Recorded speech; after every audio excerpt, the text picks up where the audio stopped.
నమస్కారం, welcome to I dream. ధర్మ మార్గం కార్యక్రమానికి స్వాగతం. నేను మీ విజిత. ప్రస్తుతం మనతో పాటు ఉన్నారు ప్రముఖ జ్యోతిష్యులు సుభాష్ శర్మ గారు. ఇప్పుడు గురుగారితో మాట్లాడి మన సందేహాలన్నింటినీ కూడా నివృత్తి చేసుకుందాం. నమస్కారం గురుగారు. గురుగారు, మహాలయ పక్షాలు ప్రారంభం కాబోతున్నాయి. సెప్టెంబర్ 18 నుంచే అనుకుంటా కదా. అయితే ముఖ్యంగా మహాలయ పక్షాలు అని అంటే మనం పితృదేవతలకు చేయవలసిన కార్యక్రమాలు చేసే సమయం అని అంటుంటారు. అది నిజమేనా? నిజంగా మనం చాలా రకాల ఇబ్బందులు పడుతూ ఉంటాం నిత్యం కూడా. ఆ ఇబ్బందులు రావడానికి ముఖ్యమైన కారణం ఏంటి అంటే, ఈ మధ్య కాలంలో ప్రతి ఒక్కరు కూడా పితృదోషాలు అని చెప్పి అంటుంటారు. ఇటువంటి దోషాల నుంచి బయటపడాలి అని అంటే ఖచ్చితంగా మన పితృదేవతలకు కృతజ్ఞతలు తెలియజేసుకోవాల్సిందే.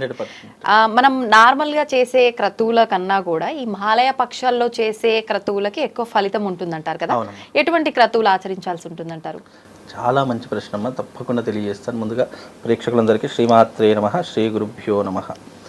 ఇక్కడ మహాలయ పక్షములు అంటే అర్థం ఏంటంటే, పితృదేవతలకు సంతృప్తి పరచడానికి, పితృదేవతలకు మనం బై మిస్టేక్ జీవితంలో ఏదైనా లోపం జరిగినా, లేదా వాళ్ళకు చేయవలసినటువంటి కర్మలు సరిగ్గా చేయకపోయినా దాని ప్రభావం, దాని యొక్క ఇంపాక్ట్ అనేటటువంటిది వాళ్ళ కుటుంబ సభ్యుల మీద, వాళ్ళ రక్త సంబంధీకుల మీద, వాళ్ళ వంశం మీద దాని ప్రభావం అనేటటువంటిది పడేటటువంటి అవకాశం ఉంది. దాన్నే మనం పితృదోషము అని అంటాం. పితృదోషం తెలుసుకోవడానికి రెండు రకాలు ఉన్నాయి. ఒకటి జాతక రీత్యా తెలుసుకునేటటువంటి పద్ధతి ఒకటి. రెండవ పద్ధతి ఏంటి, వాళ్ళ జీవితంలో పడుతున్నటువంటి కష్టాలను సూచనాప్రాయంగా తెలుసుకొని, ఫలానా నాకు ఈ కష్టం ఉంది, ఫలానా నాకు ఈ బాధలు ఉన్నాయి, ఎన్ని పూజలు చేసినా అవి తీరట్లేదు అని అనుకునేటటువంటి వాళ్ళకి ఈ యొక్క పితృదోషం ఉంది అని తెలుసుకోవడం ఇంకో పద్ధతి. అంటే ప్రశ్నాశాస్త్ర ప్రకారం తెలుసుకోవడం ఒక పద్ధతి, జాతక ప్రకారం తెలుసుకోవడం రెండో పద్ధతి. అయితే మీరు అన్నట్టుగా దేవతల యొక్క అనుగ్రహం పొందడానికి సులభంగా మనకి ఎన్నో మార్గాలు ఉన్నాయి.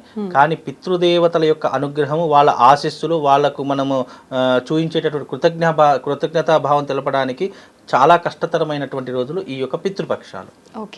ఈ పితృపక్షాలు అనేటటువంటివి పూర్తిగా కేవలం పితృదేవతలకు అంకితం చేయబడినటువంటి రోజులు. ఇందులో శుభకార్యాలు చేయడం కానీ, లేదు మన ఇంటికి సంబంధించినటువంటి ఏదైనా గృహప్రవేశాలను, పెళ్లిళ్ళు కానివ్వండి, ఇలాంటివి ఏమీ లేకుండా ఉండేటటువంటి రోజులు ఈ పితృపక్షాలు. దీనిని మహాలయ పక్షాలు అంటారు. ఇది పౌర్ణమి నుంచి మొదలుకొని అమావాస్య వరకు ఈ యొక్క పితృపక్షాలు అనేటువంటి 15 రోజుల పాటు ఇవి నడుస్తూ ఉంటాయి. అయితే పితృపక్షాల్లో ఉన్నటువంటి గొప్పతనం ఏంటంటే, గతించినటువంటి వాళ్ళు ఎవరైతే చనిపోయినటువంటి వారు ఉన్నారో వాళ్లకు ఎలాంటి రక్త సంబంధం లేకపోయినా ఈ పితృపక్షాలలో వాళ్ళకు కూడా మనం తర్పణం చేసేటటువంటి సాంప్రదాయం కేవలం ఈ పితృపక్షాలలో మాత్రమే ఉంది. మామూలు రోజులలో కేవలం మన వంశస్థులకు, మన తల్లిదండ్రులకు మాత్రమే శ్రాద్ధ కర్మను ఆచరిస్తాము. కానీ ఈ పితృపక్షాలలో రక్త సంబంధీకులకు చేయవచ్చు, బయట వాళ్లకు చేయవచ్చు, బంధువులకు చేయవచ్చు, స్నేహితులకు చేయవచ్చు, ఎవరికైనా. ఇప్పుడు నాకు నా స్నేహితుడు అంటే చాలా ఇష్టము, అతని పేరు మీదుగా ఏదైనా నేను పుణ్యం చేయాలి అని అనుకుంటే గనక ఈ పితృపక్షాలలో తిలతర్పణం చేసినా, లేదా శ్రాద్ధ సపిండి కర్మ చేసినా, వాడి పేరు మీదుగా దానం ఇచ్చినా ఆ పుణ్య ఫలితం అనేటటువంటిది నా ఖాతాలో జమ అయిపోతుంది.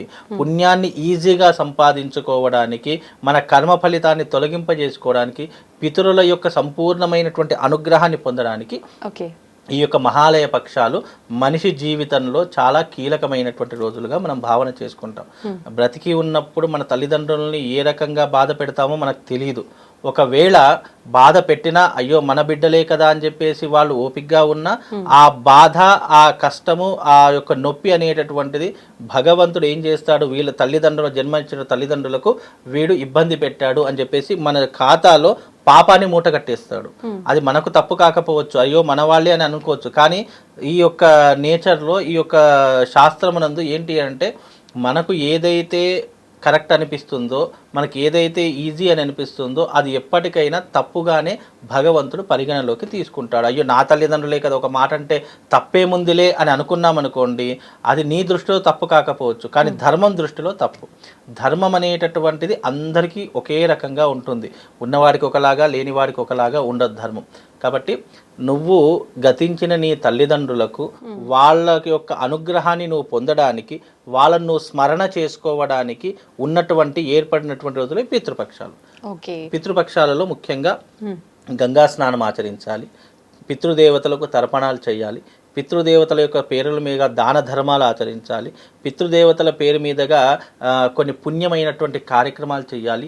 ఈ చేసిన పనులన్నీ నీకు పుణ్యాన్ని కలిగించవు, మళ్ళీ నీ గతించినటువంటి వాళ్ళకే పుణ్యాన్ని ఇస్తాయి. ఈ 15 రోజులలో చేసిన ఉపవాసానికి, పుణ్యానికి, దానానికి, ధర్మానికి ఏదైతే ప్రతిఫలం ఉందో ఆ ప్రతిఫలం అంతా కూడా గతించిన నీ పితృదేవతలకు మాత్రమే దక్కుతుంది తప్ప నీకు ఎలాంటి పుణ్యము కూడా దక్కదు. అంటే ఇప్పుడు మామూలుగా చనిపోయిన వారికి చాలా మంది కూడా కార్యక్రమాలు అంటే 11 రోజులు 10 రోజులు అయిపోయే వరకు, తర్వాత సంవత్సరం, ఏడాది అయిపోయిన తర్వాత అసలు చాలా మంది ఇంకా దాని గురించి పట్టించుకోరు, వదిలేస్తారు. మాకు అంటే ఆచారం లేదు, ఇలాంటి మేము ఎప్పుడు చేయలేదు, ఇప్పుడు కొత్తగా వింటున్నాం ఇవన్నీ, మరి మేము చేయొచ్చా అనుకునే వాళ్ళు అట్లా ఏమన్నా చూసుకోవాలంటే? అలాంటి వారికి ధర్మం ఏం చెప్పిందో అదే నేను చెప్తాను.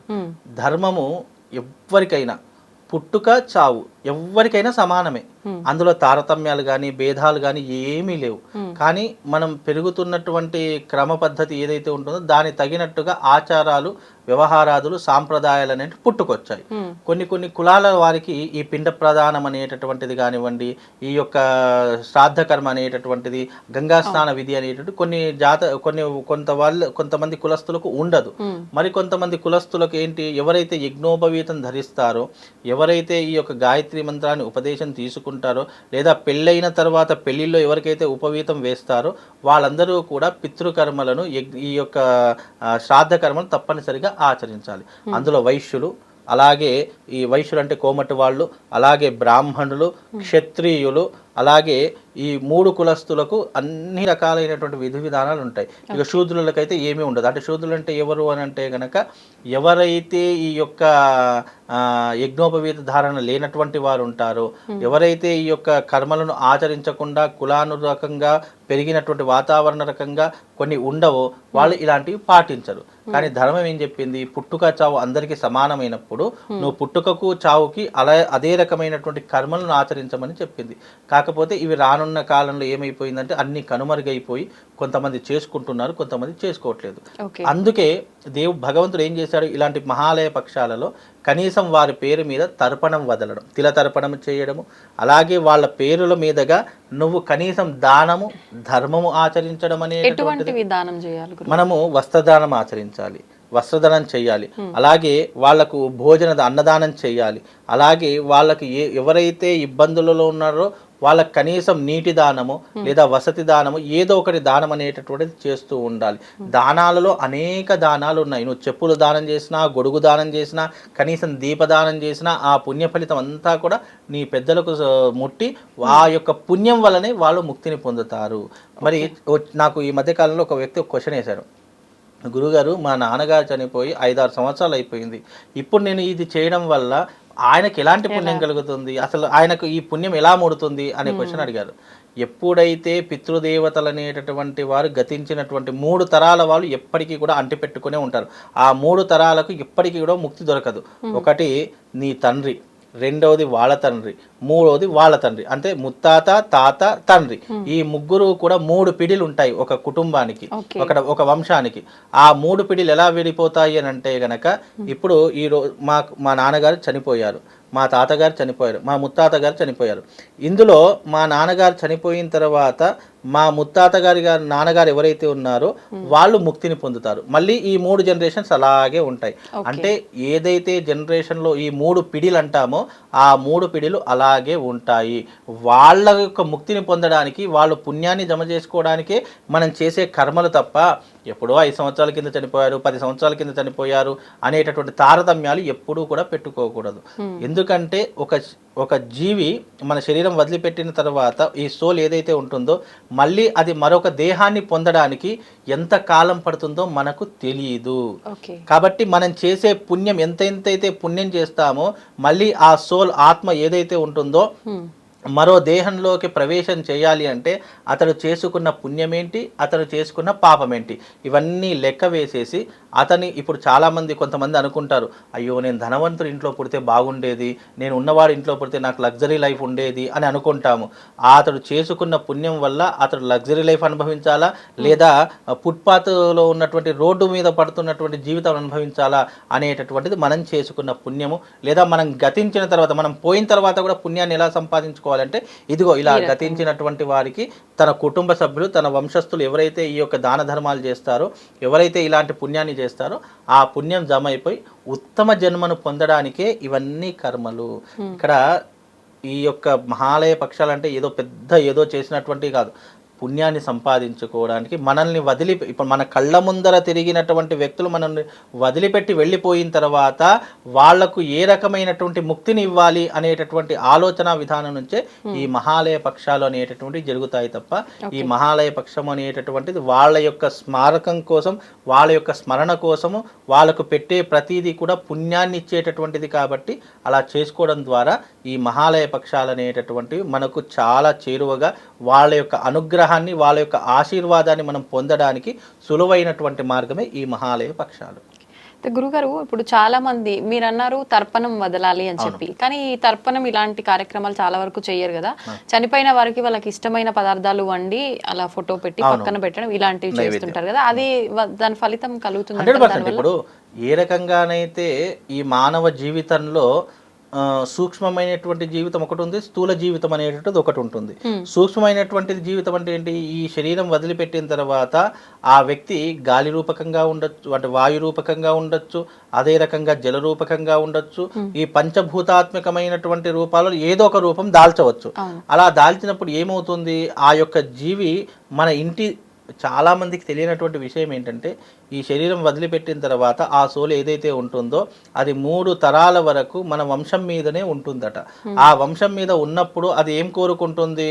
నేను జన్మనిచ్చినటువంటి నా యొక్క వంశస్థులు ఎవరైతే ఉన్నారో నాకు సరైనటువంటి కర్మను చేస్తున్నారా లేదా, నేను ఇప్పుడు మనం పుట్టినప్పుడు మనం బర్త్డే ఫంక్షన్స్ చేసుకుంటాము, అలాగే మనం పెళ్ళైన తర్వాత ఈ వెడ్డింగ్ ఫంక్షన్ చేసుకుంటాం, మ్యారేజ్ ఫంక్షన్స్.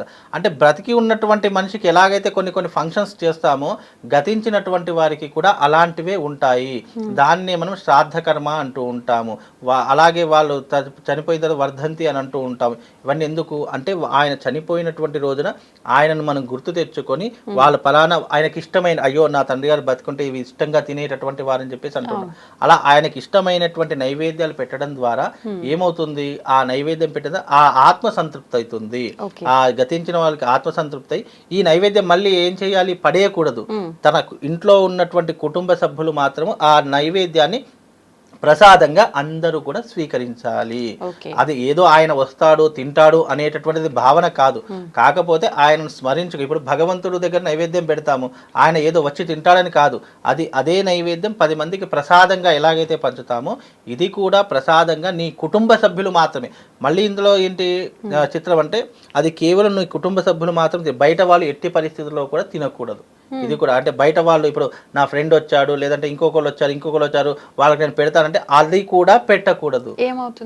అది పెట్టకూడదు. ఎందుకంటే అది నీ తండ్రి గారి యొక్క ప్రసాదం. అంటే మనం ఏదైతే శ్రాద్ధ సభ్యుని కర్మ రోజు పెట్టిన ప్రసాదం ఏదైతే ఉంటుందో అది కేవలం నీ కుటుంబ సభ్యులు మాత్రమే తినవలసినటువంటి ప్రసాదము. అది ఇతరులకు ఇచ్చామా, మన పుణ్యమంతా వాళ్ళకి వెళ్ళిపోయి వాళ్ళ దారిద్ర్యం అంతా మనకు సంక్రమిస్తుంది. అందుకే ఇలాంటివి ఎప్పుడు అంటే, అది ఎప్పుడు నీకు నీ తండ్రి గారి దగ్గర పెట్టినటువంటి ఏదైతే అది మాత్రమే. అంతేగాని నేను వచ్చినటువంటి వాళ్ళకి అసలు భోజనమే పెట్టను అంటే కుదరదు. మనం ద్వాదశ దిన కర్మ రోజు తీపి భోజనం అని చెప్పి పెడుతూ ఉంటాము. ఎందుకు పెడతాము అని అంటే కనుక ఈ అన్నదానం వల్ల పుణ్యం కలుగుతుంది. అలాగే బంధువులు మిత్రులు ఎవరెవరు వచ్చారు అనేటటువంటి విషయాన్ని కూడా ఆ జీవి గమనిస్తూ ఉంటుంది, ఆత్మ సోల్ అనేటటువంటిది. కాబట్టి దీని పుణ్యము పురుషార్థం అనేటటువంటిది ఇష్టమైనటువంటి పదార్థాలు అనేటువంటి ఆయన స్మారకంగా ఆయనకు ప్రసాద రూపకంగా పెట్టినటువంటిది భుజిస్తడం ద్వారా మనకు ఆయన యొక్క అనుగ్రహం కలుగుతుంది అని భావన చేసుకోవడానికి ఆయనకు ఇలాంటి ఇష్టమైనటువంటి పదార్థాలు పెడుతూ ఉంటాము. ఓకే, ధన్యవాదాలు గురుగారు. శ్రీమాన్.